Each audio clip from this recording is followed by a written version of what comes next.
go. Okay, we live on both places now. Forgive my tardiness this morning, y'all. I decided I was just gonna lay back down for a few more minutes. It happens to me too. I should not have did that.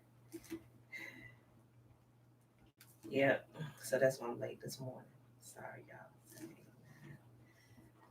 All right, beautiful people. It is Thursday. Oh shoot, we gonna be here tomorrow. It's Thursday already. Oh man. Look, and I was super excited. Deuteronomy chapter 10, y'all. I just posted. I read y'all see when I mentioned when we get to it. Let me go ahead and get started here. And we're gonna have to wait till Saturday to hear this part. Okay.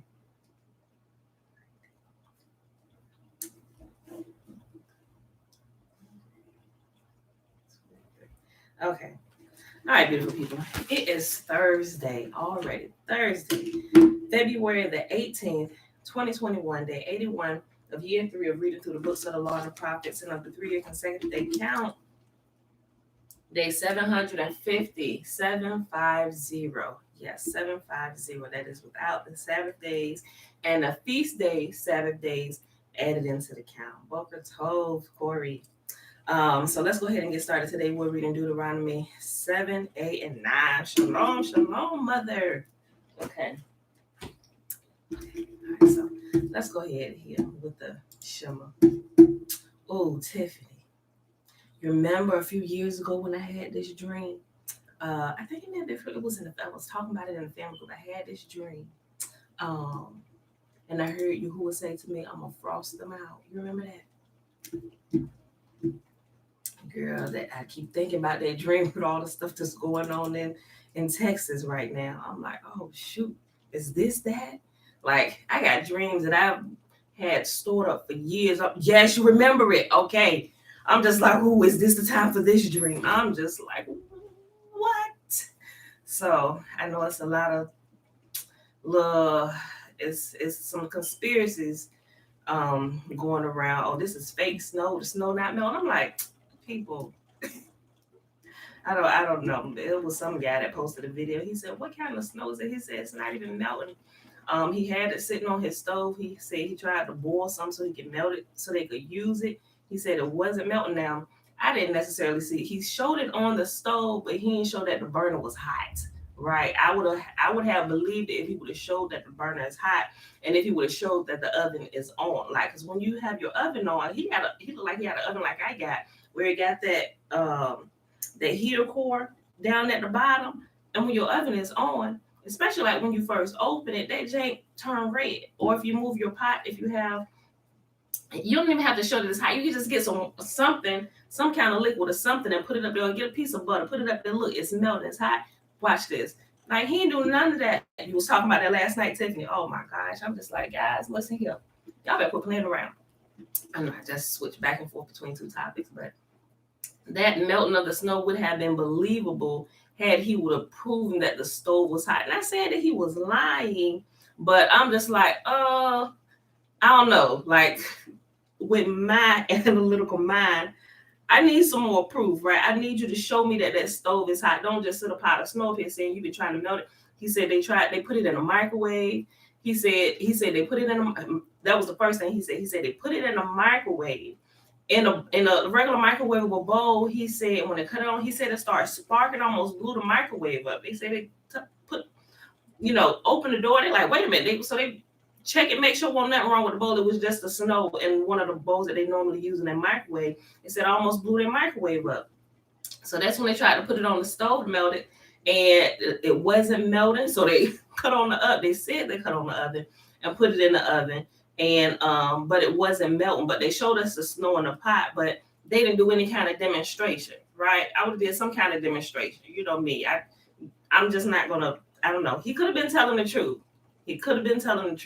But for something like that, us inquiring minds, we need to see a quick demonstration real quick, right?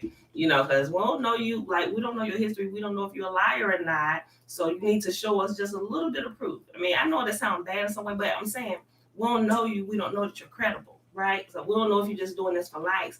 So show us something. That's something he could have showed.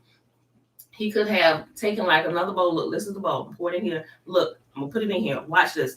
Sparks like, oh snap, that's really snow. He could have like went outside. Look, I'm gonna get some more snow. Like he could have did some kind of quick thing, but he just had it sitting there. So I'm just like, he possibly could be doing it for likes. His voice didn't necessarily say he was doing it for likes, but sometimes they're good actors. But either way, right, it should have. But you got to remember, they all without heat too. So it is cold there. Like Texas never got this kind of weather. So it's like they're with. It's cold there. People are freezing. The heat and the water is not working. Right, and I'm just like, oh my gosh. I'm like, Father, and they talking about another cold breeze supposed to be whipping up through here. I'm like, yeah, see, look and see what's going on in Texas. Like, although we know here in Virginia, like I was talking about yesterday, the heater core is here. It doesn't, if it's microwave. See, Dana, I didn't even think about that, right? I didn't think about that because some people they say they don't have electric stoves. They have gas stoves, which is good for some people. Right, but it looked like he had an electric stove. So, girl, think about that, Dana. That's right, because but he didn't say if his electric was out. A lot of people's power is out, but he said he used the microwave, right? And he used the stove. But that's something that I didn't necessarily say that connect that with the power. But I'm like, show us a demonstration, show us that this is not melting, which is connected to the power. But you just said it in a different way. But I don't know, y'all. But either way, we ain't playing with the most holy around these parts.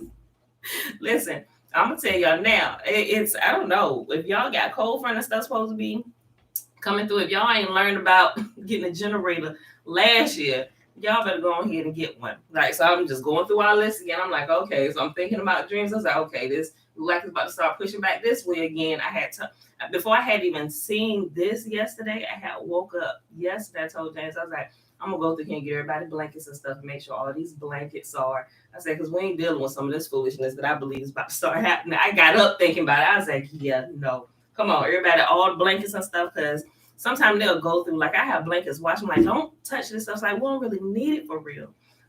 So I take it and I put it in a vacuum bag and stuff. I was like, okay, it's time to break all this out just in case. We believe the Most High, but we ain't gonna tempt him either and just not prepare when stuff, because remember in Egypt, everybody was affected by the first 3 plagues, right? And apparently we are still in the first 3 plagues. Yeah, did I do that right? Yeah, the first 3 plagues. But it's a lot of things happening, but everybody's being affected, right? So we're gonna do the you went to the laundromat, watch up all your big confidence on Sunday. Yeah, I'm telling you, y'all, just think about some of this stuff.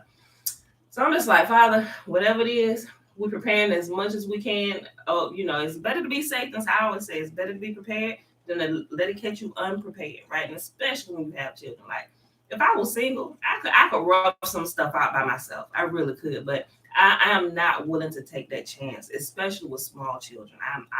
I'm just not. Some people say you do too much. Yeah, I know we gotta get us some wood. I told James, I said we're gonna probably need to learn how to work this fireplace. Not learn, we know how to work it, but I'm just saying we've never had use for it. We really haven't. Even on some of them cold nights, it's so many of us here in this house that we all just huddle up together. But I really started thinking about that. But we got our generator and everything. We put that joker to good use last year because we was without power. Shoot, how long was we without power? I think we was without power for almost 4 days. And even on 4 days, thank y'all we had running water, but I even got stuff for that, like the pure water purifiers. I got the purifying straws, like we was out in the wilderness and like all those things. So just little things I'm watching and I'm paying attention and I'm taking heed, just gathering a little more here, a little more there, so you better check, make sure no birds have built nest in there. I think it's a squirrel in there too. That's one of the big reasons we ain't really used it. The kids come running through the house. There's a animal on the chimney again. We can't see it. We got this cover on it or whatever.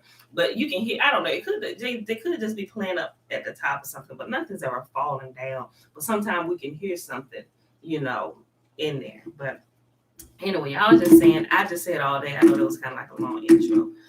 But I'm just prepare where you need to prepare, y'all. Because things are happening in places that it seems like the seasons are shifting in places, right? Places where it was hot is beginning to get cold, and places that were as cold is heating up.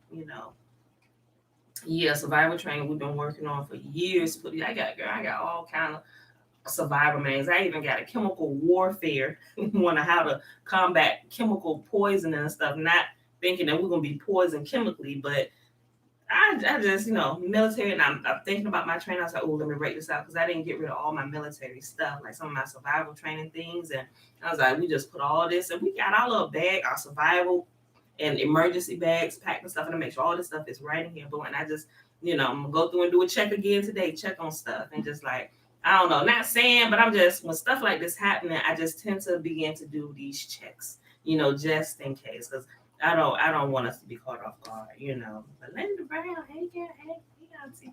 Okay, y'all. So let's do this, Shimmer, and get going with this reading today. Hear, pay attention. Hear, therefore, O Israel, and observe to do it, that it may be well with you, and that you may increase mightily, as Yahuah, the God of our fathers, has promised us, in a land that flows with milk and honey. Hear, O Israel, Yahuah our God, He is one God, and you shall love Yahuah your God with all your heart, and with all your soul, and with all your might. And these words which I command you this day shall be in your heart. And you shall teach them diligently unto your children, and you shall talk of them when you sit in your house, and when you walk by the way, and when you lie down, and when you rise up. And you shall bind them for a sign upon your hand, and they shall be as frontlets between your eyes, and you shall write them upon the posts of your house and on your gates. And Yahuah commanded us to do all these statutes, to fear Yahuah our God for our good always, that He might preserve us alive as it is this day. And it shall be our righteousness if we observe to do all these commandments before Yahuah our God, as He has promised us. Great rising, Shayla. Uncle James Brown in the house. Okay. All right, beautiful people. So here we go. We are in Deuteronomy 7 today. Yes, all the book of Deuteronomy is good.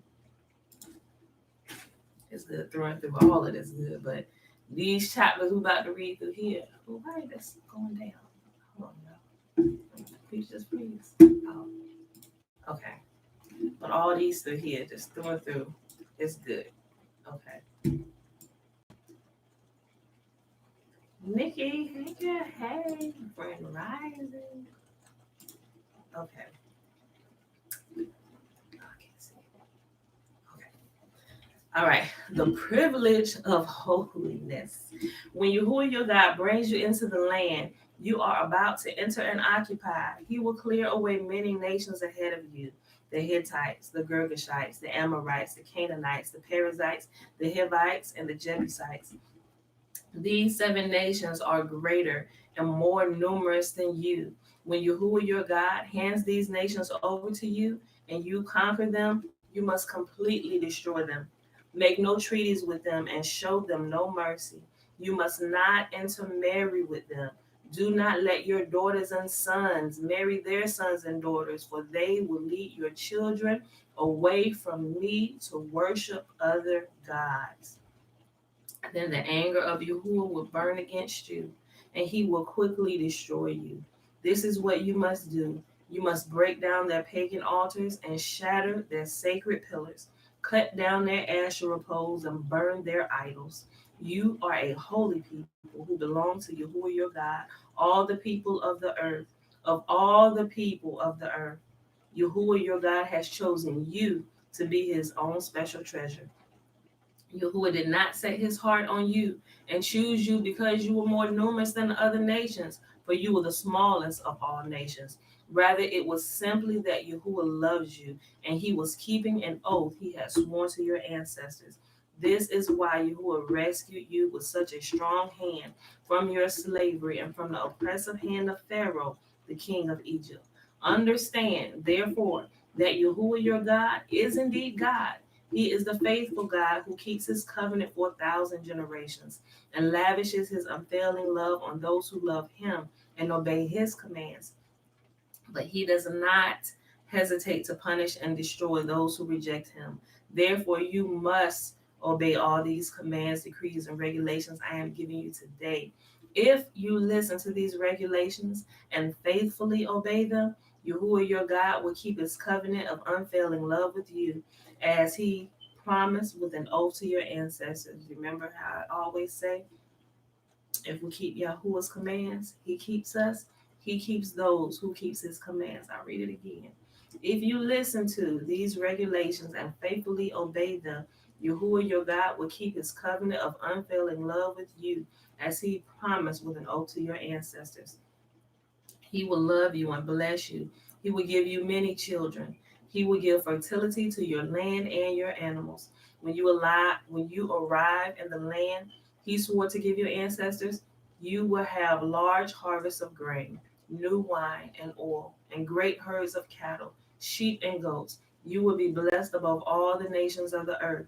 None of your men or women will be childless, and all of your livestock will bear young. And Yahuwah will protect you from all sickness. He will not let you suffer from the terrible diseases you knew in Egypt, but he will inflict them on all your enemies. So also think about some of the things that you've seen happen to our people in like the hard times of bondage. A lot of those things, you kind of see in the tables being turned in a lot of different ways, right? Look, even I would. This could be a stretch, right? This could be a stretch, but they used to muzzle our people, right? The whole world is muzzled now with these COVID masks. I'm just looking around. I'm just like, oh boy, people don't really know what's going on here. Uh, don't get me started on all this. Okay. You must destroy all the nations. Yahuwah your God hands over to you. Show them no mercy and do not worship their gods, or they will trap you. Perhaps you would think to yourselves, how can we ever conquer these nations that are so much more powerful than we are? But do not be afraid of them. Just remember what Yahuwah your God did to Pharaoh and all the land of Egypt. Remember the great terrors that Yahuwah your God sent against them. You saw all of it with your own eyes. And remember the miraculous signs and wonders and the strong hand and powerful arm with which he brought you out of Egypt. Yahuwah your God will use this same power against all the people you fear. And then Yahuwah your God will send terror to drive out the survivors still hiding among you. I'm sorry. Let me read it again. And then Yahuwah your God will send terror to drive out the few survivors still hiding from you. No, do not be afraid of those nations, for Yahuwah your God is among you, and he is a great and awesome God. Then Yahuwah your God will drive those nations out ahead of you little by little. You will not clear them all away at once, otherwise the wild animals will multiply too quickly for you. But Yahuwah your God will hand them over to you. He will throw them into complete confusion until they are destroyed. He will put their kings in your power, and you will erase their names from the face of the earth. No one will be able to stand against you, and you will destroy them all. You must burn their idols in fire, and you must not covet the gold, silver that covers them. You must not covet the silver or gold that covers them. You must not take it, or it will become a trap to you, for it is detestable to Yahuwah your God. Do not bring any detestable objects in your home, for then you will be destroyed just like them. You must utterly detest such things, for they are set apart for destruction. Y'all need to do a once over through your house and make sure there's not anything set apart for destruction in there. Go ahead and do that. Just make sure it ain't in your house. All right. Okay. Deuteronomy chapter 8. No mercy, but grace. Grace is all people keep talking about to me is permission to act up and sin purposely. You better say that, Dana. Let me tell you, Dana. I'm gonna get off. I'm a. You right. I'm gonna just say you right, and I'm gonna keep on reading because you gotta. You right. I got so much to say about that. Okay, but we're just going to go to Deuteronomy chapter 8. Be careful to obey all the commands I'm giving you today. Then you will live and multiply, and you will enter and occupy the land Yahuwah swore to give your ancestors. Remember how Yahuwah your God led you through the wilderness for these 40 years, humbling you and testing you to prove your character and to find out whether or not you would obey his commands. Yes, he humbled you by letting you go hungry and then feeding you with manna, a food previously unknown to you and your ancestors. He did it to teach you that the people do not live by bread alone. Rather, we live by every word that comes from the mouth of Yahuwah. For all these 40 years, your clothes didn't wear out and your feet didn't blister or swell. Think about it. Just as a parent disciplines a child, Yahuwah your God disciplines you for your own good. So obey the commands of Yahuwah your God by walking in his ways and fearing him. For Yahuwah your God is bringing you into a good land, flowing. I'm sorry. For Yahuwah your God is bringing you into a good land of flowing streams and pools of water, with fountains and springs that gush out in the valleys and hills. It is a land of wheat and barley, of grapevines, fig trees, and pomegranates, of olive oil and honey. It is a land where food is plentiful and nothing is lacking. It is a land where iron is as common as stone, and copper is abundant in the hills. When you have eaten your fill, be sure to praise Yahuwah your God for the good land he has given you. But that is the time to be careful. Oh, yes. Listen, y'all.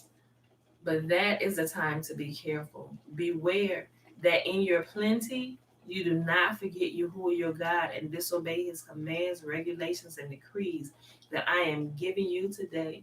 For when you have become full and prosperous and have built fine homes to live in, and when your flocks and herds have become very large, and your silver and gold have multiplied along with everything else, be careful. Do not become proud at that time and forget Yahuwah your God, who rescued you from slavery in the land of Egypt. Do not forget that he led you through the great and terrifying wilderness with its poisonous snakes and scorpions, where it was so hot and dry. Boom. Pause for a second right here, because we read about these these poisonous snakes and scorpions, right? It just give you that little bit. But when we read in the legends of the Jews how these poisonous snakes and scorpions surrounded them on every side, right? And it was the glory and the cloud of Yahuwah that kind of kept them at bay, so none of them got bit or stung. I'm telling y'all gotta. Yahuwah will lead you to so much more wisdom. And for those that's not ready, it's a closed book to them, and they just take it and they toss it away. I'm just like, oh man, what are y'all doing? I'm coming to search your trash can, bro. You just threw away some gold. Hold on. Listen. Do not become proud at that time and forget what Yahuwah your God, and do not, I'm sorry, hold on, read too fast. Do not become proud at that time and forget Yahuwah your God, who rescued you from slavery in the land of Egypt. Do not forget that he led you through the great and terrifying wilderness with its poisonous snakes and scorpions, where it was so hot and dry. He gave you water from the rock. He fed you with manna in the wilderness, a food unknown to your ancestors. He did this to humble you and test you for your own good. He did all of this so you would never say to yourself, I have achieved this wealth with my own strength and energy. Remember Yahuwah your God. He is the one who gives you power to be successful in order to fulfill the covenant he confirmed with your ancestors with an oath. But I assure you of this, if you ever forget Yahuwah your God and follow other gods, worshiping and bowing down to them, you will certainly be destroyed. Just as Yahuwah has destroyed the other nations in your path, you will also be destroyed if you refuse to obey Yahuwah your God. Let us be mindful, consider our ways. Last chapter for the day in Deuteronomy before we hop over to the LOJ. Yes, don't forget the hand that feeds you. Deuteronomy chapter 9. Listen, O Israel, today you are about to cross the Jordan River to take over the land belonging to the nations much greater and more powerful than you. They live in cities with walls that reach the sky. The people are strong and tall, descendants of the famous Anakites, saying, who can stand up to the Anakites? But recognize today, excuse me, hold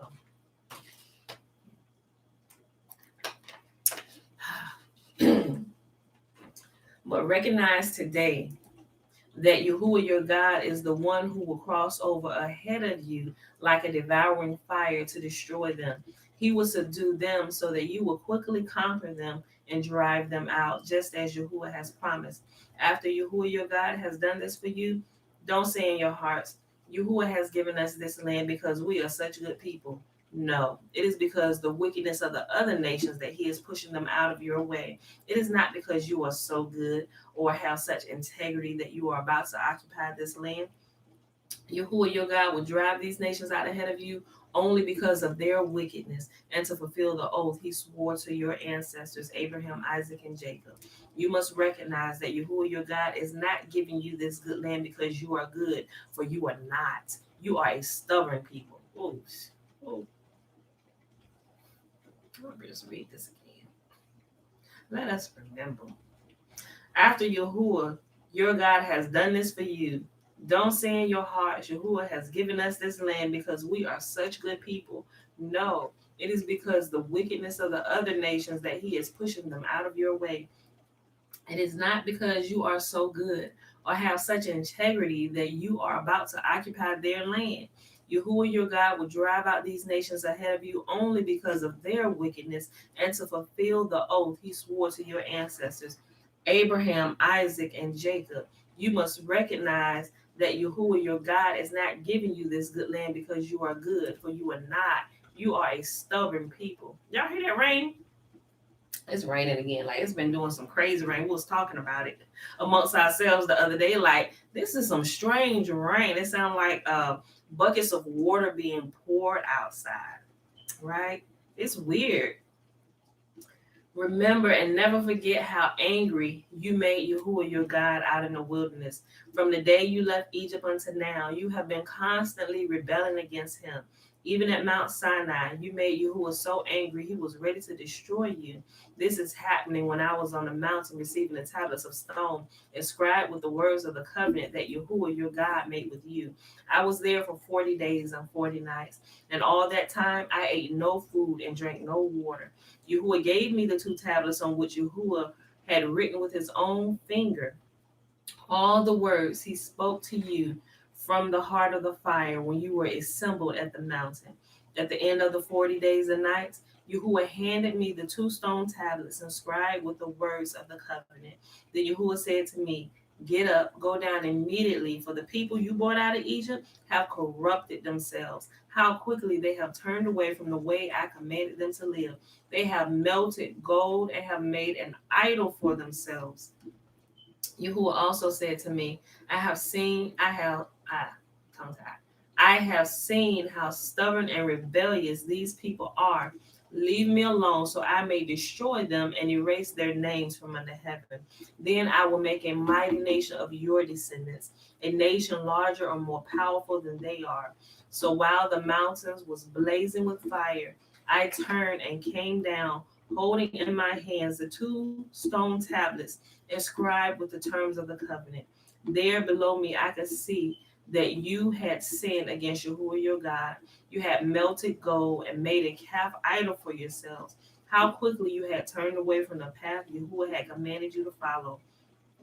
So I took the stone tablets and threw them to the ground, smashing them before your eyes. Then, as before, I threw myself down before Yahuwah for 40 days and nights. I ate no bread and drank no water because of the great sin that you had committed by doing what Yahuwah hated, provoking him to anger. I feared the furious anger of Yahuwah, which turned him against you. I would drive him to. I'm sorry, hold on. I feared the furious anger of Yahuwah, which turned him against you, would drive him to destroy you. But again, he listened to me. Yahuwah was so angry with Aaron that he wanted to destroy him too. But I prayed for Aaron, and Yahuwah spared him. I took your sand, the calf you made. I melted it down in fire and ground it into fine dust. I threw the dust into the stream that flows down the mountain. Y'all remember all that? Because a lot of them died. That same calf that he had melted down and stuff, he made them drink, right? It had the same effect upon them. Those who were guilty of worshiping it, it had the same effect on them as it did on the woman who was guilty of adultery. Remember, the priest made this dredge and she was to drink it, right? And if she was guilty, that it will go into her body, cause her stomach to bloat and her thigh to rot, right? But if she was innocent, nothing would happen to her. This had the same effect. All those that drunk it and who were guilty of worshiping it, they passed on, right? You also made Yahuah angry at Taberah, Massa, and Kibroth Hatava. At Kadesh Barnea, Yahuah sent you out with this command: go up and take over the land I have given you. But you rebelled against the command of Yahuah your God, and you refused to put your trust in him or obey him. Yes, you have been rebelling against Yahuah as long as I have known you. This is why I threw myself down before Yahuah for 40 days and 40 nights. For Yahuah said he would destroy you. I prayed that Yahuah, I prayed to Yahuah and said, O sovereign Lord, do not destroy them. They are your own people. They are your special possession, whom you redeemed from Egypt by your mighty power and your strong hand. Please overlook the stubbornness and the awful sin of these people, and remember instead your servants, Abraham, Isaac, and Jacob. If you destroy these people, the Egyptians will say the Israelites died because Yahuah wasn't able to bring them into the land he promised to give them. Or they might say he destroyed them because he hated them. He deliberately took them into the wilderness to slaughter them. But they are your people, your special possession, whom you brought out of Egypt by your great strength and powerful arm. And this is where we end this today. Tomorrow, we're gonna pick this back up, right? And this also begins to talk about how Yahuah he starts repeating that when we pray or when we make an oath, that we are only to use his name. We heard it yesterday when we was reading Deuteronomy. He mentioned it for the first time. He said, look, when you come, you ask me anything. You take an oath. He said, you do it only in my name. But through improper teaching, lack of understanding, and just simple, plain not reading what Yahuah has given to us, people teach us to do prayers in other people's names and do it in 3 names, right? Yahuah, I'm just saying, we perish for lack of knowledge. And I used to be guilty of it too. I'm just saying, people, Yahuah is the final authority. And everything that we do should be weighed against what he has said. Okay. All right, y'all. So Legends of the Jews, 22. On page 322. Remember yesterday we left off talking about the punishment of Aaron and Miriam for speaking against the most holy, right? They say you speak against Moses, you're speaking against me, So that's why they both got punished. Okay. Volume 3, chapter, volume 3, chapter, what is this? Chapter 4. I don't know how to chapter 4 is right there. Volume 3, chapter 4, the sending of the spies. That's if you have the different page numbers because your book is smaller. But if you got the same book, it's page 322. All right. The punishment that Yahuah brought upon Miriam was meant as a lesson of the severity with which Yahuah punishes slander. For Miriam spoke no evil of Moses in the presence of anyone except her brother Aaron. She had moreover no evil motive, but a kindly intention, wishing only to induce Moses to resume his conjugal life. Good morning, because remember, it was Zipporah, Moses' wife, that got Miriam all hyped up, as we read yesterday, right? Okay, so if it wasn't for Zipporah, her being a little perturbed that Moses wasn't sleeping with her right now, Miriam was simply trying to mend the relationship, so to speak, right? Your wife is a little unhappy, bro. What you doing? Okay. All right, let me just start over here. Listen. The punishment that Yahuah brought upon Miriam was meant as a lesson of the severity with which Yahuah punishes slander. For Miriam spoke no evil intentions of Moses in the presence of anyone except her brother Aaron. She had moreover no evil motive, but a kindly intention, wishing only to induce Moses to resume his conjugal life. She did not even dare to rebuke Moses to his face. And still, even in spite of her great piety, Miriam was not spared this heavy punishment. Her experience, nevertheless, did not awe the wicked man who, shortly after this incident, made an evil report of the promised land, and by their wicked tongues stirred up the whole people in rebellion against Yahuah, so that they desired rather to return to Egypt rather than to enter Palestine. The punishment that Yahuah inflicted upon the spies as well as upon the people they had seduced was well deserved, for had they not been warned of slander by Miriam's example, there might still have been some excuse. In that case, they might have been ignorant of the gravity of the sin of slander, but now they have no excuse to offer. Y'all better watch them lips and be mindful of who you're talking about, especially when you think you're talking about somebody who is truly Yahuwah's servant. Yahuwah say, you ain't talking against him, you're talking against me. So let us be mindful to think about what we say before we speak, right? When Israel approached the boundaries of Palestine, they appeared before Moses, saying, we will send men before us, and they will search out the land and bring us word again by what way we must go up, and into what cities we shall come. This desire caused Yahuwah to exclaim, what? When you went through a land of deserts and of pits, you had no desire for scouts. But now you are about to enter a land full of good things, and now you wish to send out scouts. Not only was the desire in itself unseemly, but also the way in which they presented their request to Moses. For instead of approaching as they had been accustomed, letting their older men be the spokesman of the younger, they appeared on this occasion without guidance or order, the young crowding out the old, and these pushing away their leaders. Their bad conscience, after making this request, for they knew that their true motive was lack of faith in Yahuwah, caused them to invent all sorts of pretexts for their plan. They said to Moses, so as long as we were in the wilderness, the clouds acted as scouts for us, for they moved before us and they showed us the way. But as these will not precede us into the promised land, we want men to search out the land for us. Another plea that they urged for their desire was this. They said, the Canaanites fear an attack from us, and therefore hid their treasures. This is why we want to send spies in there in time to discover for us where they are hiding their treasures. They sought in other ways to give Moses the impression that their one wish was exactly to carry out the law. They said, has not thou taught us that an idol to which homage is no longer paid may be used, but otherwise it must be destroyed? If we now enter Palestine and find idols, we shall not know which of them were adored by the Canaanites and must be destroyed, and which of them were no longer adored, that we might use them. Finally, they said the following to Moses: Thou, our teacher, hast taught us that Yahuwah will little by little drive out the Canaanites before us.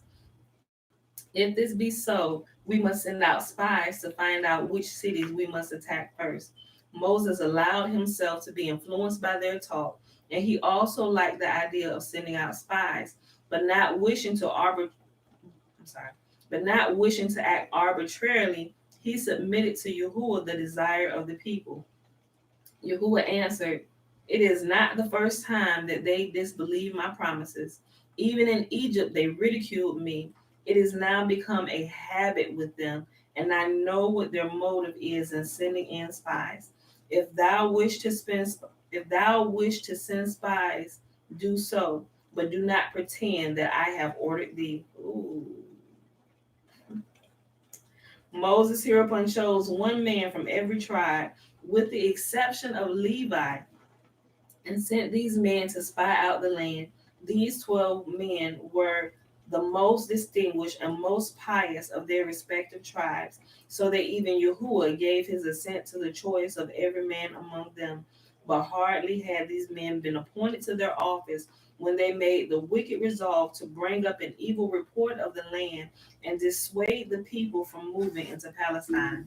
Their motive was purely a personal one, but they thought to themselves they would retain their offices at the head of the tribes so as long as they remained in the wilderness, but would be deprived of them when they entered into Palestine. Okay, y'all, significant names. Shalom, Josiah. Significant of the wickedness of these men are their names, all of which point to their godless action. The representative of the tribe of Reuben was called Shemua, the son of Zakur, because he did not obey Yahuah, which was counted against him as if he had pursued sorcery. Remember also we read in is it Jeremiah? I think it's Jeremiah. Don't quote me. But it's the scripture that rebellion is as the sin of witchcraft, right? I'm telling you.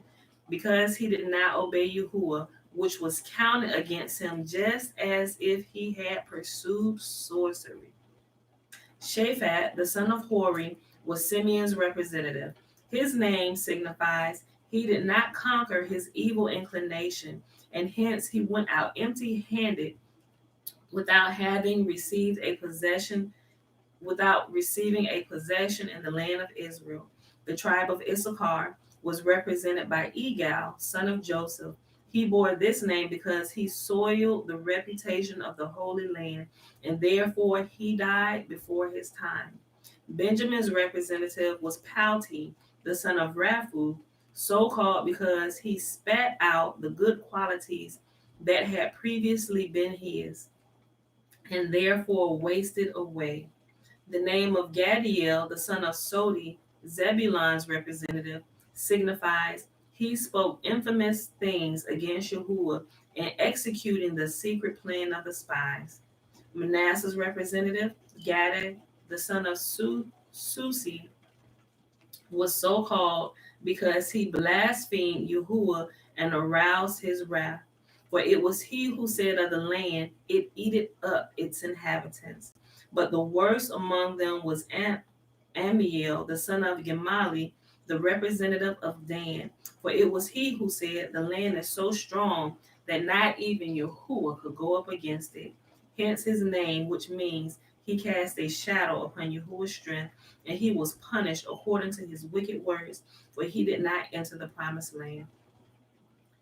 Just like those who built the Titanic, not even Yah, well, they said God, not even God could sink it. Oh, really? I got this, y'all. Put two vagabond watch standers on watch, and they didn't see the that big chunk of ice in the water. Oh yeah, I'm gonna show you. Asher's representative was Sether, the son of Michael, who had resolved to act against Yahuah instead of saying, "Who is like unto Yahuah?" He said, "Who is God?" Oh my gosh, what is wrong with them? Like, I know I didn't read this, but it blows me away. Like all the goodness and miracles that they've seen Yahuah perform, it's like they still are constantly doubting that he's going to take care of them, right? Let me go back. Asher's representatives was Sether, the son of Michael, who had resolved to act against Yahuah, and instead of saying who is like unto Yahuah, he said, "Who is God?" Naphtali's representative was named Nabi, the son of Vashi, for he suppressed the truth, and faith found no room in his mouth, for he brought forth lies against Yahuah. The last of these spies, Gad's representatives, Gad's representative bore the name Guel, the son of Maki, for he was humble because he urged untruths against Yahuah. As the 10 sinners were named in accordance with their actions, so too did the names of the two pious spies among them correspond to their pious actions. Judah's representative was named Caleb, the son of Jephunneh, because he spoke what he felt in his heart and turned aside from the advice of the rest of the spies. The pious representatives of Ephraim was Hosea, the son of Nun, a fitting name for him, for he was full of understanding and was not caught like a fish by the spies. Moses, who perceived, even when he sent out the spies, the evil intentions they harbored, changed the name of Hosea to Joshua, saying, May Yahuah stand by thee, that thou mayest not follow the counsel of the spies. So I'm sure a lot of y'all knew that already, that Joshua's name was Hosea, but it was Moses who first called him Joshua, and hence why we know him by the name Joshua now, right? Okay. This name change was brought about by the prefixing of the letter Yod, at last silenced the lamentations of this letter. Hold on, read that again. This change of name that was brought about by the prefixing of the letter Yod, at last silenced the lamentations of this letter. For ever since Yahuah had changed Sarai's name to Sarah, the letter Yod used to fit about the celestial throne and lament, Is it perchance because I am the smallest among the letters that thou hast taken me away from the name of the pious Sarah? Yahuah quieted this letter, saying, Formerly thou wert in a woman's name, and moreover, at the end, I will not affix thee to a man's name, and moreover, at the beginning.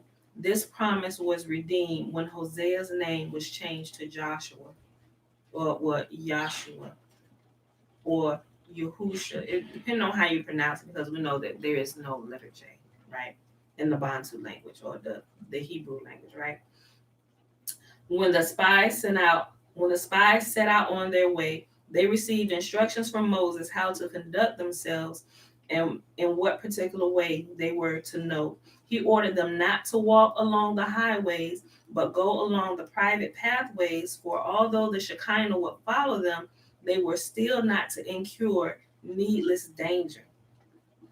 If they entered a city, however, they were not to slink like thieves in alleyways, but show themselves in public and answer those who asked what they wanted by saying, We came only to buy some pomegranates and grapes.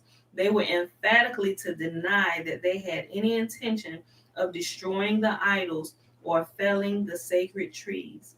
Moses furthermore said, Look about carefully what manner of land it is. For some lands produce strong people and some weak. Some lands produce many people and some few. If you find the inhabitants dwelling in open places, then know that they are mighty warriors, and depending upon their strength, have no need to fear of hostile attack. If, however, they live in a fortified place, they are weaklings, and in their fear of strangers, seek shelter within their walls. Now, let me tell you something. This will preach a whole nother sermon right here. I'm going to read this again. I want y'all to think about the people who call themselves Yahuwah's people, right? We know the European converts that people call Jewish people, right? Listen to what this says, right? You got to think about it. Yahuwah said when his people return to the land, that we would be so numerous that the walls would not be able to hold us, right? We would be there'd be so many of us, you can't build walls around us, right? And we wouldn't need to build walls around us because Yahuwah is going to protect his people. But you think about it. Remember I said everything is flipped reverse. Think about the people there now. They get all kinds of walls and barriers and nukes going around that city, right? It's the complete opposite of what Yahuwah said. It does not line up with the scripture. Yahuwah said when we go back, there will not be walls around us. There will not be walls around us. Yet the people who call themselves the people of the book are surrounded by walls, and people are on watch at all times so that nobody will get in, right? They fear for their lives. They fear to be attacked, right? You gotta pay attention. But Yahuwah said, those who live out in the open country, he said, you best believe that those are mighty warriors. They ain't worried about nobody coming to attack them because they can handle their own. But those who live behind walls, you best believe they are weaklings. I'm gonna read it again. I ain't said, I'm just repeating to y'all what it say here, right? Listen. Moses furthermore said, Look about carefully what manner of land it is. For some lands produce strong people and some weak. Some lands produce many people and some few. If you find the inhabitants dwelling in open places, then know that they are mighty warriors, and depending upon their strength, have no fear of hostile attack.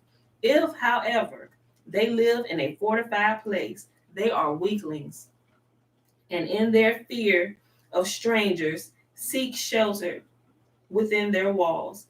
Examine also the nature of the soil. If it be hard, know then that it is fat. It's a typo. But if it be hard, then know that it is fat. But if it be soft, then it is lean. Finally, he bade them to inquire whether Job was still alive. For if he was dead, then they assuredly needed not to fear the Canaanites, as there was not a single pious man among them whose merits might be able to shield them. Now, y'all might be thinking, Job? Yes, Job was still alive, because if we go all the way back, remember when Moses was on the mountain the first time, when he came up the mountain and he was transported to heaven, he was being guided by one of the angels who saw the angel of death. He said, "Who is that?" And the angel he was with, he said, "This is such and such. This is the angel such and such." He said, "Well, where is he going?" He said, "He goes to fetch the soul of Job," right? So remember, the righteous people, think of y'all gotta put it all together. When righteous people live in the earth, they are a shield to their generation. That's why he said, listen, first of all, y'all need to find out if Job is still alive. If Job is still alive, then ain't nothing happening. But if Job is already gone, you best know that we about to take this place, because they have no shield for them. Like, there is not one righteous person living in this land, because Job is gone, right? We better pray that there's righteous people living among this generation, right? Because the forces are coming. They're coming to sweep the land of all the wickedness and hand it over to the righteous, because it is the righteous who inherit the earth, and the wicked are rooted out, and people being rooted out every day. Y'all better pay attention. Listen, I'm going to read this again. Examine also the nature of the soil. If it be hard, then know that it is fat. But if it be soft, then it is lean. Finally, he bade them inquire whether Job was still alive. For if he was dead, then they assuredly needed not to fear the Canaanites, as there was not a single pious man among them whose merits might be able to shield them. And truly, when the spies reached Palestine, Job died. And they found the inhabitants of the land at his grave, partaking of the funeral feast. Oh, the spies in Palestine. On the 27th day of Siwan, Moses sent out the spies from Kadesh Barnea in the wilderness of Paran, and following his directions, they went first to the south of Palestine, the poorest part of the Holy Land.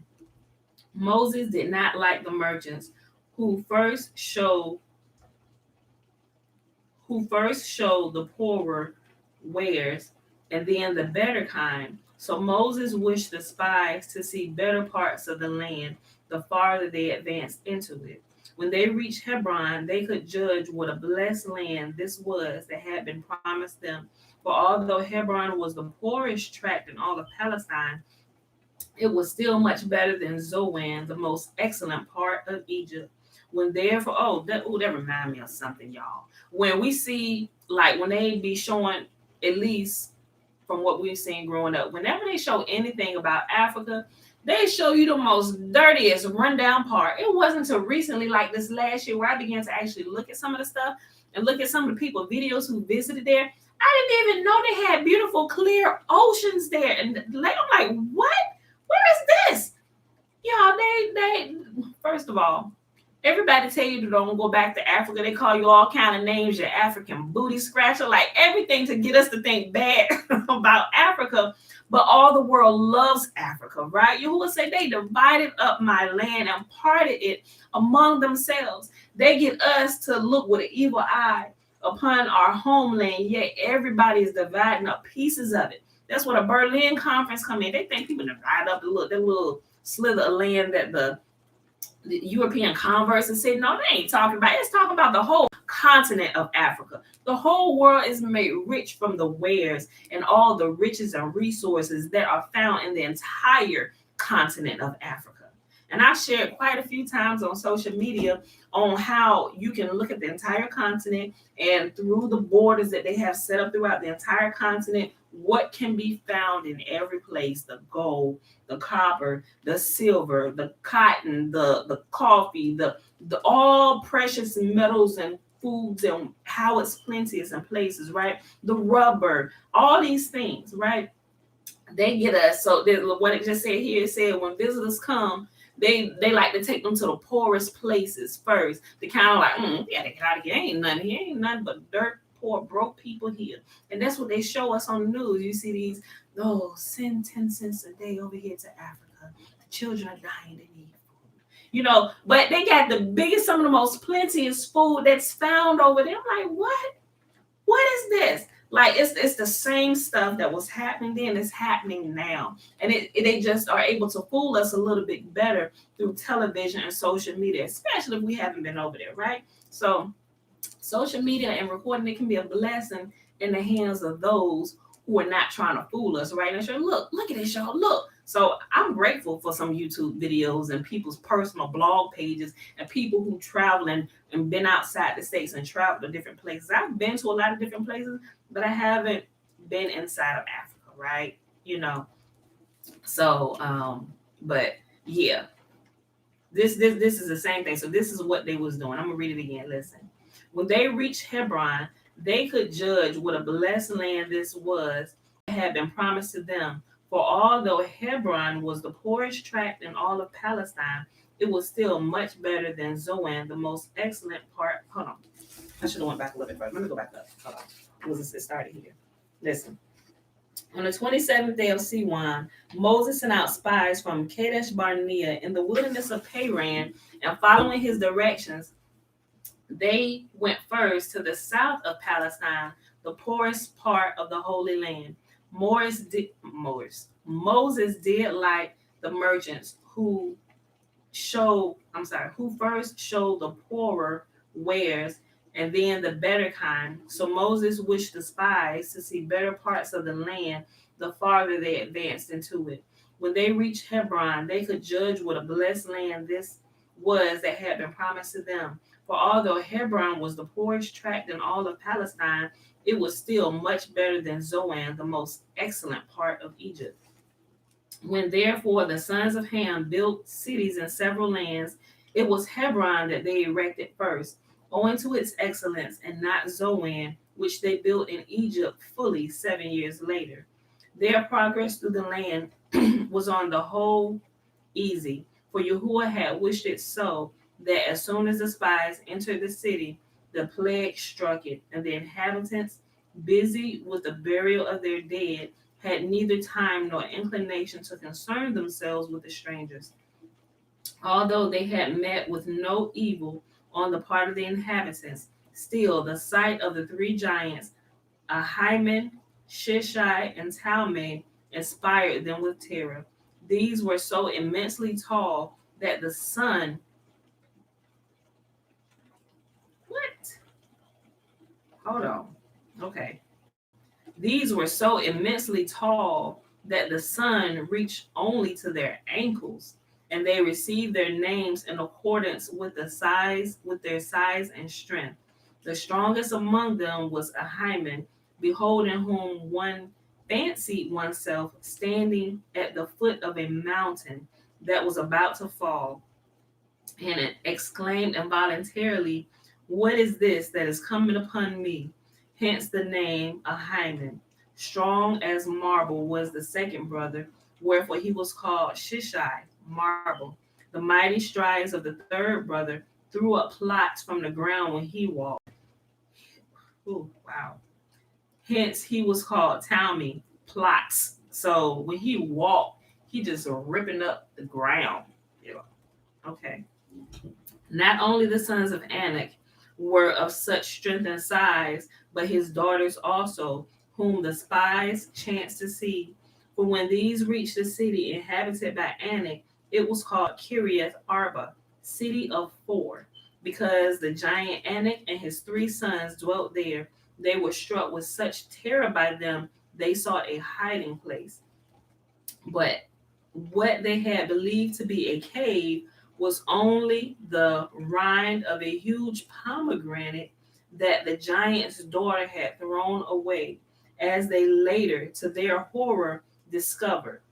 For this girl, after have eaten the fruit, remembered that she must not anger her father by letting the rind lie there, so she picked it up with the 12 men in it, as one picks up an eggshell, and threw it into the garden, never noticing that she had thrown with it 12 men, each measuring 60 cubits in height.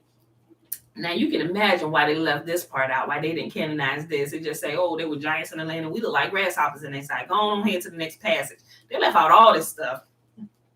When they left their hiding place, they said to one another, behold, the strength of these women, and judged by their standard of men, they soon had an opportunity of testing the strength of the men. For as soon as the 3 giants heard of the presence of the Israelite men, they pursued them. But the Israelites found out with what manner of men they were dealing with, even before the giants had caught up with them. One of the giants shouted, and the spies fell down as dead men, so that it took a long time for the Canaanites to restore them to life by the aid of friction and fresh air. The Canaanites hereupon said to them, why do you come here? Is not the whole of your world, is not the whole of your world your God's? And did he not parcel it out according to his wish? Came ye here with the purpose of felling the sacred trees? The spies declared their innocence, whereupon the Canaanites permitted them to go their way unmolested. Hey, baby girl, you can't hop up here. You don't have so many pants. Go find your hop down. Go get some pants, Tootie. Okay, you can stand right there, but don't climb up here. And you still gonna try to climb up here? I'm gonna send you upstairs. Go. Get down. No, I'm about to call you daddy. Go. Thank you.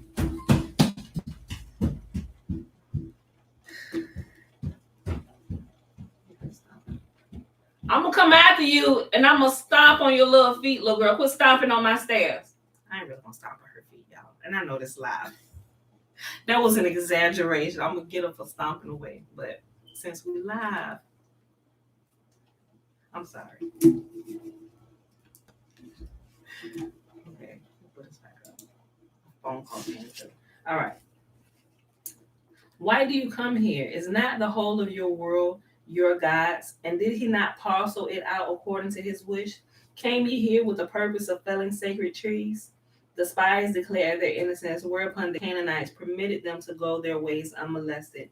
As a reward for this kind deed, the nation to which these giants belong have been preserved even to this day. They would certainly have not escaped the hands of the giants had not Moses given them 2 weapons against them, his staff and the secret of the divine name. I'm telling y'all. Oh, I pray to the Most Holy that he teach me how to pronounce it appropriately so we got it in our retinue when some of these things start happening. Because I'm telling y'all, these days coming, the only thing that's going to save us is his name. And there is literally power in his name, right? I'm telling y'all better get close to the Most Holy, because some of these catastrophes and stuff that's coming, we're going to be here and we're going to see it, right? Before we go back to our own land, because he said he wants us to see, he wants us to behold what's going to happen to our enemies, right? So y'all just need to make sure y'all not swept away with what's happening to the enemies of the Most Holy, right? I'm just saying. They would, they would certainly have not escaped from the hands of the giants had not Moses given them 2 weapons against them, his staff and the secret of the divine name. These 2 brought them salvation whenever they felt they were in danger from the giants, for these were none other than the seed of the angels fallen at the antediluvian. Did I say that right? antediluvian. I'm sorry, that's how you say it. For these were none other than the seed of the angels fallen in the antediluvian era, sprung from their union with the daughters of men, and being half angels, half men, these giants were only half mortal. They lived very long, which is why King Og was still there. Remember? Because King Og escaped the flood, but they saw King Og in their day here. They lived very long, and then half their body withered away. Threatened by an eternal continuance of this condition, half life and half death, they preferred either to plunge into the sea or by magic herb which they knew to put an end to their existence. They were furthermore of such enormous size that the spies, listening one day while the giants discussed them, heard them say, pointing to the Israelites,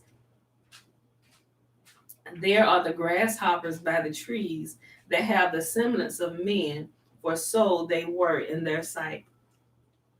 The spies, with the exception of Joshua and Caleb, had resolved from the start to warn the people against Palestine, and so great was their influence that Caleb feared he would yield to it. He therefore hastened to Hebron, where the three patriarchs lie, and standing at their graves, said, Joshua is proof against the pernicious influence of the spies. For Moses had prayed to Yahuah for him.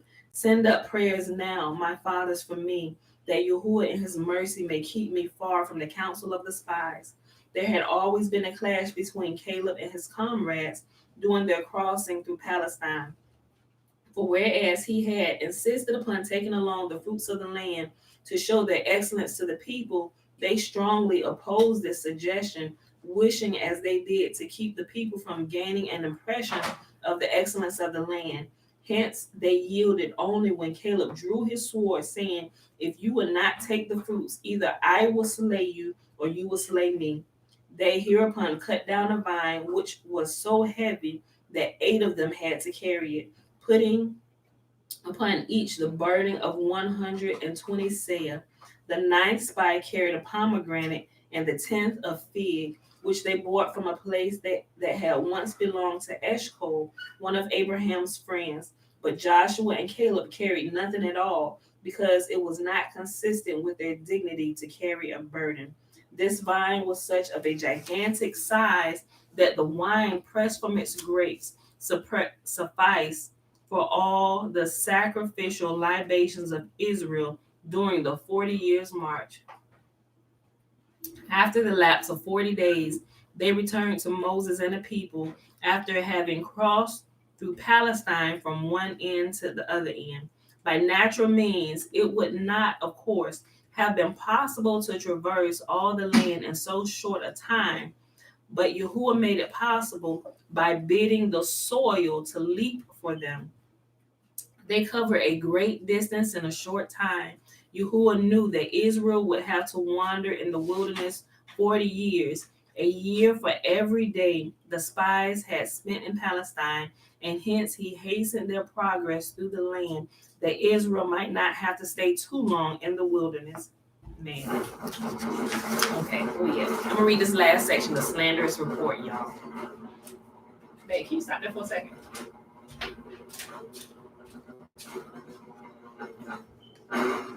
Thank you. When Moses heard that the spies had returned from their enterprise, he went to his great house of study, where all Israel too assembled, for it was a square of 12 miles, affording room to all. There too the spies betook themselves and were requested to give their report.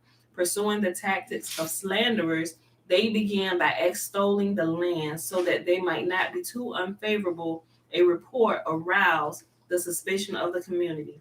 They said, we came unto the land whither thou sent us, and surely it flowed with milk and honey. This was not an exaggeration, for honey flowed from the trees under which the goats grazed, out of whose udders poured miles, so that both mile and honey. Oh wait, I guess mile is the actual thing. Okay, I thought it was miles. Okay, let me This was not an exaggeration, for honey flowed from the trees under which the goats graze, out of whose udders poured mile, so that both mile and honey moistened the ground. But they used these words only as an introduction and the pat and typo. Okay. But they used these words only as an introduction and then passed on their actual report, which they had elaborated during those 40 days, and by means of which they hoped to be able to induce the people to desist from their plan of entering Palestine. Nevertheless, they continued, the people be strong that dwell in the land, and the cities are walled and very great. And moreover, we saw the children of Anak there. Concerning the latter, they spoke untruth with the intention of inspiring Israel with fear. For the sons of Anak dwell in Hebron, where the Caleb alone had gone to pray at the graves of the patriarchs, at the same time as the Shekinah went there to announce to the patriarch that their children were now on their way to take possession of the land which had been promised to them of yore. To intensify the most to intensify to the uttermost their fear of the inhabitants of Palestine, they furthermore said, the Amalekites dwell in the land of the south. They threatened Israel with Amalekites as one threatens a child with a strap that had once been employed to chastise him, but they had a bitter experience with Amalek. The statement concerning Amalek was found on fact. For although southern Palestine had not originally been their home, and I want to say this, right? They're saying Palestine in here. No, I thought it was milk. It's not milk. It's what? Yeah, no, it could have been milk, right? Right, you're right. I'm sorry. Right, the goats. You're right. I just looked at that. I looked up and I saw exactly what you were talking about. It was okay. Let me read that again. Let me just go back up. I screwed that all up. Thank you. I'm glad I looked up. Okay. They said, we came unto the land that thou sentest us, and it surely flows with milk and honey. This was not an exaggeration, for honey flowed from under the trees which the goat grazed, out of whose udders poured milk. You're right. It says mile here. But I tell you, the person with the they need to pay closer attention to detail. Okay, this was not an exaggeration, for honey flowed from the trees under which the goats grazed, out of whose udders poured milk, so that both milk and honey moistened the ground. But they used these words only as an introduction and passed on to their actual report, which they had elaborated during those 40 days, and by which means they had hoped to be able to induce the people to desist from their plan of entering Palestine.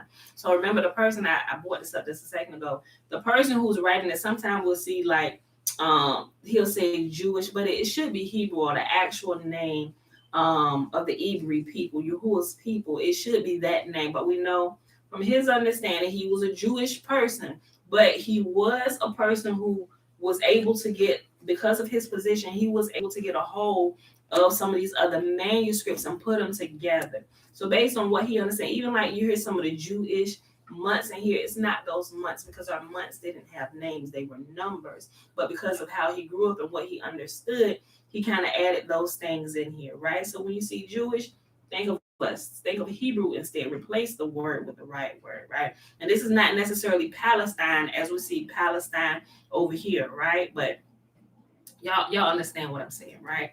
So some of the places, because of how they changed the names, is kind of off. But at the time that he wrote this and he put it together and published it in 1909, these were the current names, right? Okay.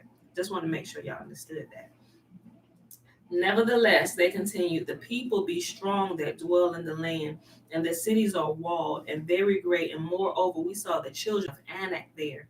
Concerning the latter, they spoke an untruth with the intention of inspiring Israel with fear. For the sons of Anak dwelled in Hebron, where Caleb had alone gone to pray at the graves of the patriarchs. At the same time as the Shekinah went there to announce to the patriarch that their children were now on their way to take possession of the land which had been promised to them of yore. To intensify the uttermost their fear of the inhabitants of Palestine, they furthermore said the Amalekites dwelling in the land of the south. They threatened Israel with Amalek as one threatens a child with a strap that had once been employed to chastise him, for they had had bitter experiences with Amalek. The statement concerning Amalek was found on fact, for although southern Palestine had not originally been their home, still they had recently settled there in obedience to the last wish of their forefather Esau, who had bidden them to cut off Israel from their entrance into the promised land. If, however, continued the spies in their report, you are planning to enter the land from the mountain region in order to evade Amalek, let us inform you that the Hittites and the Jebusites and the Amorites dwell in the mountains, and if you plan to go there by sea, let us inform you that the Canaanites dwell by the sea and along the Jordan. As soon as the spies had completed their report, Joshua arose to contradict them, but they gave him no chance to speak, calling out to him, by what right dost thou? Who is that? Mom, did you just fall down the stairs? Oh, you dropped that, girl. Okay. Take this back upstairs. Yeah. Go ahead. Take it back upstairs. I'm sorry, y'all. As soon as the spies had completed their report, Joshua arose to contradict them, but they gave him no chance to speak, calling out to him, by what right dost thou, foolish man, presume to speak? Thou hast neither sons nor daughters, and what dost thou care if we perish in our attempt to conquer the land? We, on the other hand, have to look out for our children and our wives. Joshua, therefore, very much against his will, had to be silent. Caleb now considered in what way he could manage to get a hearing without being shouted down as Joshua had been. Caleb had given his comrades an entirely false impression concerning his sentiments, for when these formed the plan to try to make Israel desist from entering Palestine, they drew him into their council, and he pretended to agree with them, whereas even then resolved to intercede for Palestine.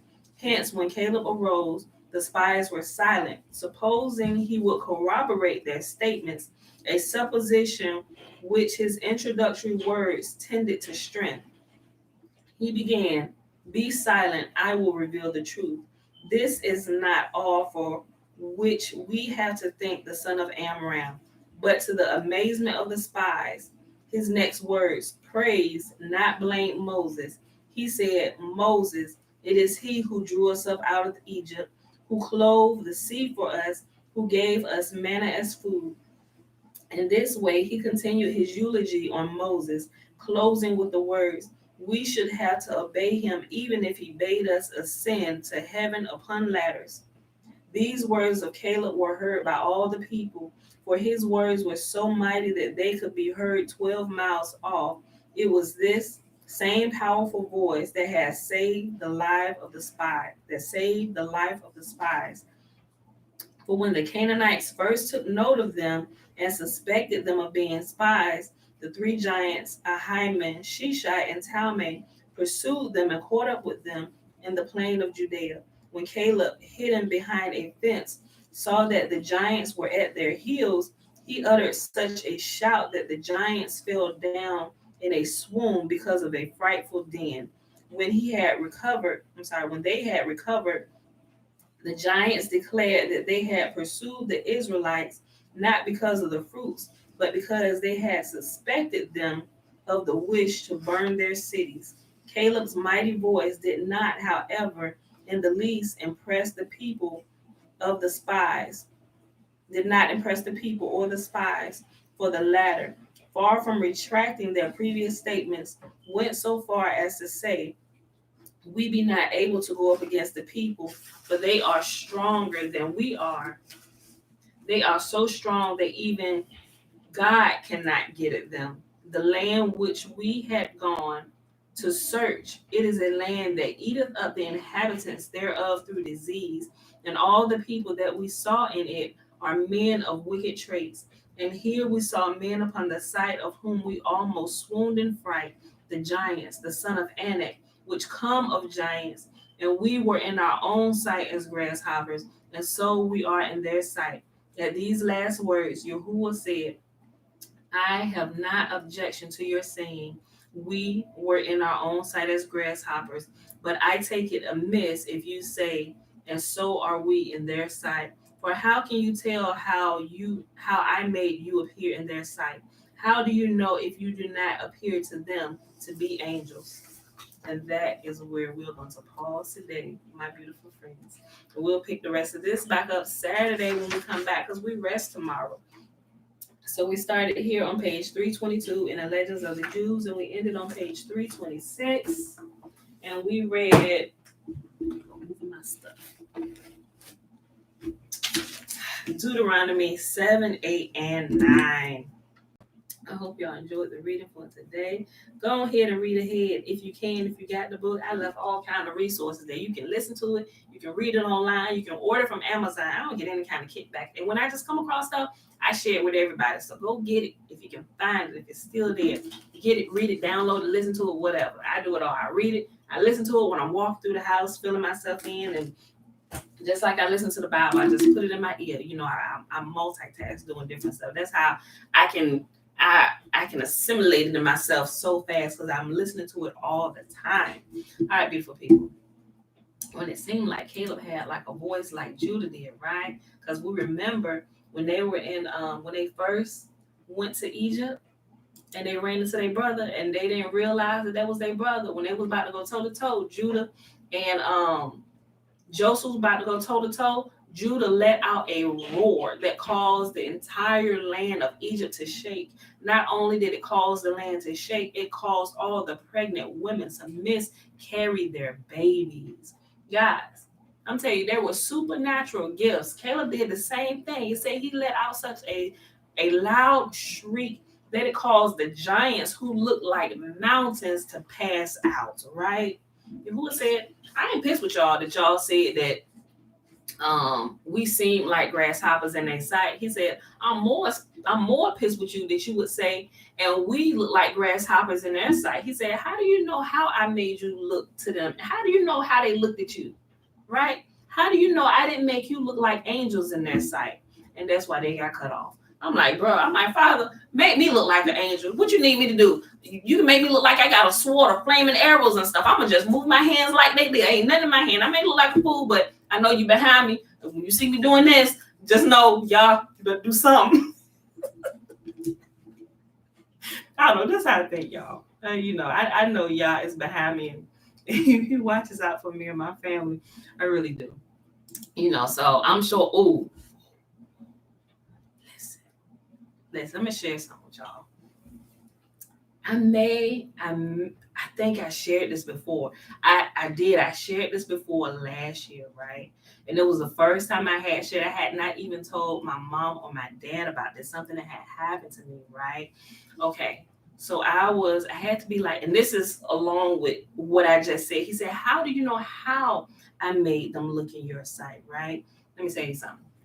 Now, it wasn't necessarily how I looked, but I think this guy saw something because he froze, right? So there was this guy, and y'all probably remember once I started telling the story. As I said, I remember that I told y'all this last year, but I brought it up for a whole different reason.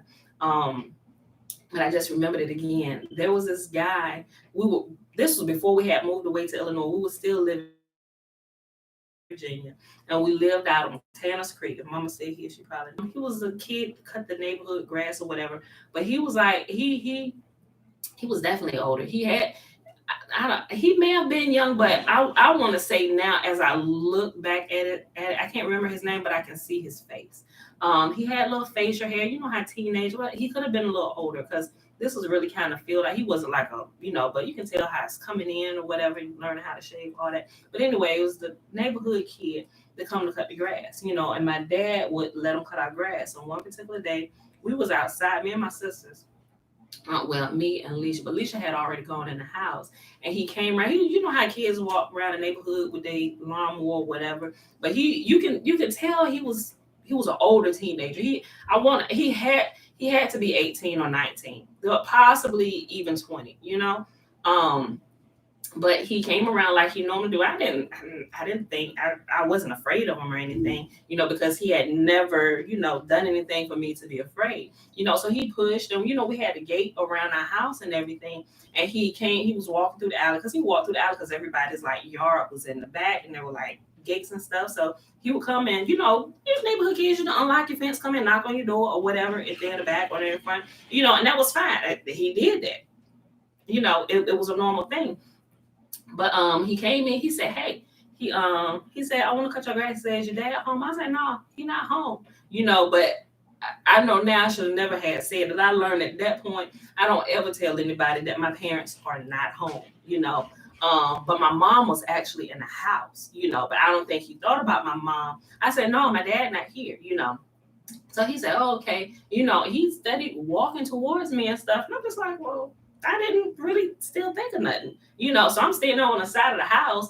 I forgot what I was out there. I was doing something, but on the side of there are no windows on the side of our house. And I was standing over there we lived in a townhouse, and there was like a nice little long piece of yard, but on that side where I was standing at, there were no windows in my house right there, right? And so I was standing over there and I was playing with something. I was going to go back in the house, but I was standing, but he came and I figured he was just going to come through and just like walk to the front, so I wasn't thinking about it. So as I'm standing over there by the fence doing whatever, I'm not forget what I was doing, but I was out there doing something. But as he walked past me, okay, whatever, nigga, we used to people walking through our yards and stuff. As he went walking past me, he grabbed me. Right. And he pulled me up against the stuff and he started rubbing himself like up against my backside. I'm like, what are you doing? I'm like, what are you doing? I was like, let me go. I was like, I'm going to tell my dad. And then when I said I'm going to tell my dad, it was like he froze and like, because he had me, I wasn't facing him. He had my back up against his front side and we were both facing in the same direction. And when I said, I'm going to tell my dad, like I screamed, I'm going to tell my dad, like I'm thinking somebody should have heard me. I said, I'm going to tell my dad. But what happened was he froze, like he froze. When he froze, I was able to break free, but he was like still there in that frozen position. And I turned around because I'm about to take off running. As I'm taking off running, I looked back at him. He was still standing there, froze, like somebody was standing right there that he was looking at. And as I think about this to this day, I'm not sure how long he stood there, froze. But as I think about, I'll never forget his face. It was like a look of pure terror and horror on his face. Like, how somebody sees something like that. His face was like, he was froze. His face was like that. So I'm not sure what this boy saw, but the more I think about it and a look of terror on his face, he saw something there that I clearly didn't see. But thank the Most Holy, whatever it is that showed up that allowed me to get away. Right? I'm like I said, I don't know how long that boy stood there. But as I took off running, and I didn't run directly into the house, I ran. I ran around. I came back the other side, and I ran in the front door. I had to run like around the block. We weren't that far from the end house, but I took off running. I ran out, and I ran back through the front. So, when I ran in the house, I ran to the living room. It wasn't the living room. I passed by the living room. I ran it. It's what you call the den. The den is like attached to the kitchen with the bar and stuff. I ran in there, and there was a chair. Yeah, there was a chair. Listen, when I ran in there, Mom, you were standing in the kitchen. I don't know. You may remember this. I ran in the house, and I ran in there, and I sat in that chair that we kind of had right over there, close by the laundry room door. And I ran over there and I sat in that chair and I was like, it was like the single, not love seat, but like the single chair. And I sat in the chair and I was like, and I was looking and you was in there cooking. And I'm like I was like out of breath because I just got running, but I was shocked at what could have possibly just happened to me. I'm 10 years old. I didn't know he was going to like kidnap me or try and do something. I didn't know. I'm 10 years old. I didn't know what was about to happen. And I didn't know what caused him to freeze outside and have him look that way. He was like, you okay? And I'm just like, but I was so scared. And I just sat there. I sat there in that chair for a little while because I didn't know, like I said, I was 10. I didn't know if the guy was going to try and run in the house because apparently he must have thought that nobody was there when I said my dad is not here. I don't know if he was going to try and come in the house or what. But I never saw that dude again. Like, he never cut our grass again. I never seen him in the neighborhood again. I can't tell you what happened to that boy. So only the Most High know. I don't know. Maybe he got unfrozen. What? I don't know. I really don't know. But I know something supernatural there happened that day that saved me from whatever he was thinking about doing to me. Blessed be the Most Holy. But I thought about this as I was saying this. He said, how do you know how I made you look in their sight? How do you know that I didn't make you look like angels in their sight? Although it wasn't me that he was looking at, it came to me when I saw it. Because he clearly saw something. I don't know, maybe he was having a heart attack or something that caused him to freeze and all his stuff. I don't know. But the look that I saw as I was running, I looked back because I didn't know if he was chasing me. So I looked back real quick, but he was still standing there frozen, like, because the way I broke, he like had me like this, but he was still standing there frozen, like his arms was away just a little bit, and I was able to slip. And I was a real skinny kid. I was able to slip from under his arms, and he stood there frozen, like. And then I thought about it, but I'm out of here, right? So.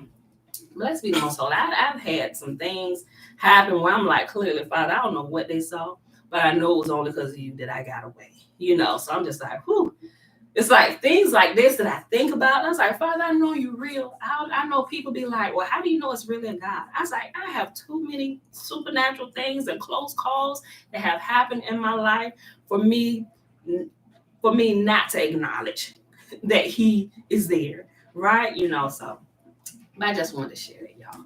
Okay, so let's go on here and do the blessing. The blessing is found in Numbers chapter 6, verses 22 through 27. And remember, the Nazarite vow is the first 21 verses. Man or woman can take the Nazarite vow. You should look into it. It's not a decision that should be made hastily, but really look into it. Yahuah does special things with Nazarite. So consider taking a vow, maybe, in your life, if you can. If you're up to it. I'm just saying. And Yahuah spake unto Moses, saying, speak unto Aaron and unto his son, saying, on this wise ye shall bless the children of Israel, saying unto them, may Yahuah bless us and keep us. May Yahuah make his face to shine upon us and be gracious unto us. May Yahuah lift up his countenance upon us and give us his peace. And they shall put my name upon the children of Israel, and I will bless them. All right, beautiful people. I love y'all, and I will see y'all bright and early Saturday morning. What time? 7:30. Remember, on the weekends, we do 7:30 a.m. Eastern Standard Time. But throughout the week, 7:15 a.m. Eastern Standard Time, unless it's a Sabbath. Then you won't see us at all. When we come live, we rested that day. All right? That is all. I love y'all, and I'll see y'all Saturday morning. Love you. Peace.